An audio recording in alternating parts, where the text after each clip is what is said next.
Hi. Kerala assembly ఎన్నికలకు countdown మొదలవడంతో Sabarimala వివాదం మళ్లీ తెరపైకి వచ్చింది.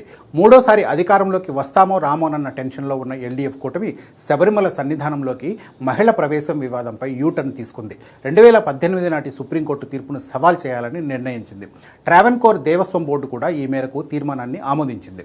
బీజేపీకి అనుకూలంగా ఏకీకృతమవుతున్న హిందూ ఓటు బ్యాంకును దెబ్బతీసేందుకే లెఫ్ట్ ప్రభుత్వం ఈ నిర్ణయం తీసుకుందా, లేక నిజంగానే శబరిమల ఆచారాలను గౌరవించే ఆలోచన ఉందా? కేరళ అసెంబ్లీ ఎన్నికలను శబరిమల ఆలయం వెంటాడుతూనే ఉంది. నిన్న మొన్నటి వరకు గ్లోబల్ అయ్యప్ప కాంక్లేవ్ చుట్టూ చర్చ జరగగా తాజాగా మహిళల ఆలయ ప్రవేశంపై ట్రావెన్కోర్ బోర్డు తీసుకున్న నిర్ణయం రాజకీయంగా ఆసక్తి కలిగిస్తుంది.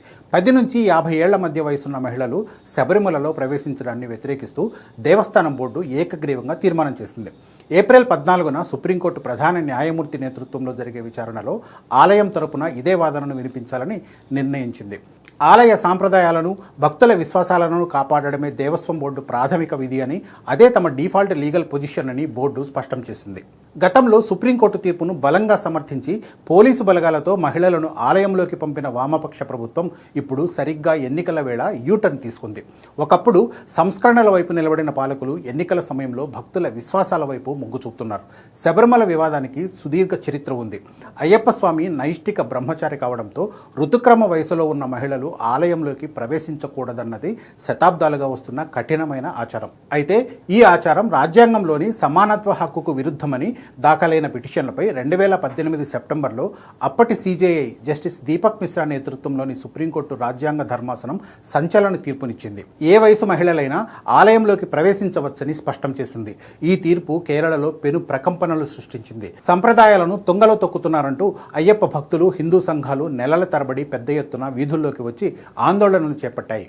2018లో తీర్పు వచ్చినప్పుడు అధికారంలో ఉన్న సిపిఎం నేతృత్వంలోని ఎల్డీఎఫ్ ప్రభుత్వం సుప్రీంకోర్టు తీర్పును అమలు చేసి తీరుతామని భీష్మించుకు కూర్చుంది.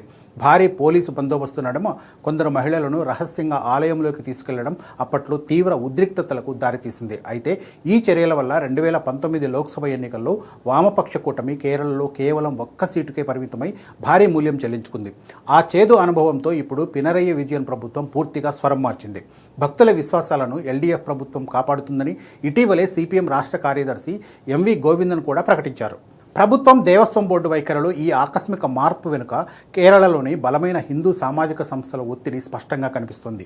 ముఖ్యంగా నాయర్ సర్వీస్ సొసైటీ, శ్రీ నారాయణ ధర్మ పరిపాలన యోగం లాంటి సంస్థలు శబరిమల ఆచారాలను కాపాడాలని మొదటి నుంచి పట్టుబడుతున్నాయి. దేవస్వం బోర్డు తాజా తీర్మానాన్ని ఎస్ఎన్డిపి యోగం జనరల్ సెక్రటరీ వెల్లపల్లి నటేషన్ స్వాగతించారు. మరోవైపు శబరిమల ఆచారాలను కాపాడేందుకు కేంద్రం పార్లమెంటు ద్వారా ప్రత్యేక చట్టాన్ని తీసుకురావాలని నాయర్ సర్వీస్ సొసైటీ డిమాండ్ చేస్తోంది. కేరళలో ఈ సామాజిక వర్గాల ఓటు బ్యాంకు ఏ పార్టీకైనా అత్యంత కీలకం. సరిగ్గా అసెంబ్లీ ఎన్నికలు సమీపిస్తున్న సమయంలో దేవస్వం బోర్డు ఈ తీర్మానం చేయడం యాదృచ్ఛికం కాదని విశ్లేషకులు చెబుతున్నారు. మెజారిటీ హిందూ ఓటు బ్యాంకును, ముఖ్యంగా అయ్యప్ప భక్తులను శాంతింపచేయడమే లెఫ్ట్ ప్రభుత్వ ప్రస్తుత వ్యూహంగా కనిపిస్తోంది. అటు బీజేపీ ఎప్పుడూ భక్తుల పక్షానే ఉంటూ సంప్రదాయాలను రక్షించాలనే డిమాండ్ను బలంగా వినిపిస్తోంది. కాంగ్రెస్ నేతృత్వంలోని ప్రతిపక్ష యూడీఎఫ్ కూడా మొదటి నుంచి భక్తుల సెంటిమెంట్కే మద్దతు ఇస్తుంది. ఇప్పుడు వామపక్ష ప్రభుత్వం కూడా భక్తుల విశ్వాసాల వైపు మొగ్గు చూపడంతో రాబోయే ఎన్నికల్లో కేరళ రాజకీయ ముఖ చిత్రం పూర్తిగా మారనుంది. కేరళలో అసెంబ్లీ ఎన్నికల వేడి తారాస్థాయికి చేరుకునే సమయంలోనే శబరిమల వివాదంపై సుప్రీంకోర్టులో విచారణ జరగబోతోంది.